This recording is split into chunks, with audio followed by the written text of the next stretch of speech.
प्रेम से बोलिए दशा माता की जय। आज की वीडियो में मैं आपको सुनाऊंगी दशा माता की तीसरे दिन की कथा। एक सास बहू थी।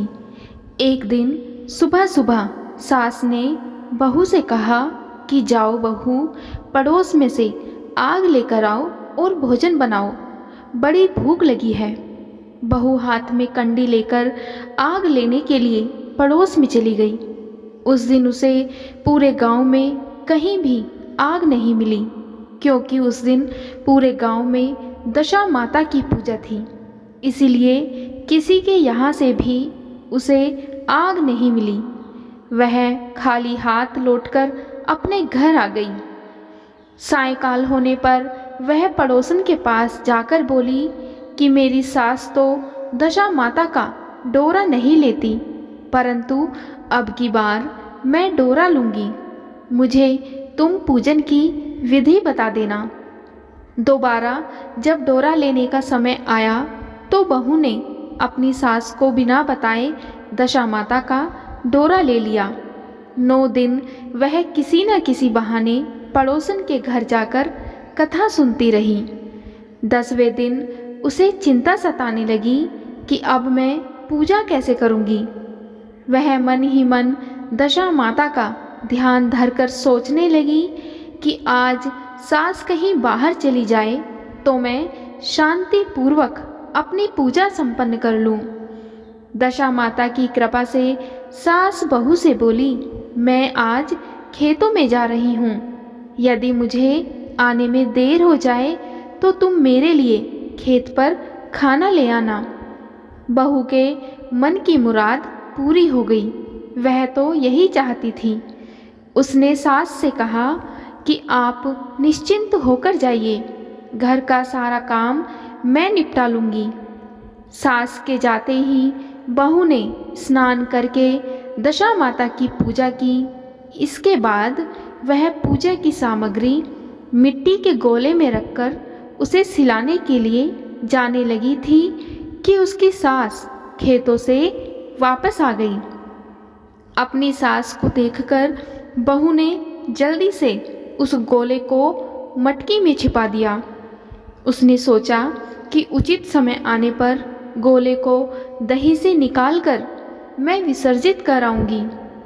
तब सास ने आते ही बहू से कहा कि तुम मुझे खाना देने क्यों नहीं आई? अब तक तुम क्या कर रही थी? तब बहू ने कहा कि आज मैंने सर के बाल धोए थे, उनके सूखने में देर लग गई। इस कारण मुझे भोजन बनाने में भी देरी हो गई। मैं थाली लगाती हूँ, आप क्रोध त्याग कर भोजन करिए। सास का गुस्सा कुछ ठंडा हुआ। वह पैर हाथ धोकर चौके पर बैठ गई कि अचानक उसका बेटा भी आ गया। वह भी अपनी माता के साथ भोजन करने बैठ गया। सास भोजन करके उठना ही चाहती थी कि उसका बेटा बोला कि माँ, मुझे दही चाहिए। सास ने बहू से दही देने के लिए कहा। बहू बोली, मैं तो रसोई में हूँ, आप ही इन्हें दही दे दो।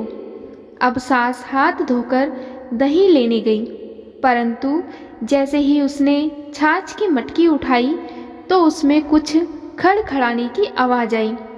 उसने हाथ डालकर देखा तो उसे एक बड़ा सोने का गोला मिला। तब सास ने आश्चर्य के साथ अपनी बहू से पूछा कि इस छाछ की मटकी में ये सोने का गोला कहाँ से आया? इसे तुम कहाँ से चुरा कर लाई हो? यहाँ क्यों तुमने इसे छिपा कर रखा है? मैं समझ गई कि इसी वजह से तुम छाछ देने नहीं उठी। तुम इसका मुझे भेद बताओ। तब बहू बोली कि माँ जी, मैंने आपको बिना बताए दशा माता का डोरा लिया था और इस बारे में मैंने आपको कुछ नहीं बताया और दशा माता की पूजा की थी। आपके आ जाने के कारण मैं डोरे को विसर्जित करने नहीं जा सकी। आपके डर से मैंने इसे छाछ की मटकी में छिपा दिया था और दशा माता ने इसे सोने का बना दिया। मैं इसमें क्या कर सकती हूँ?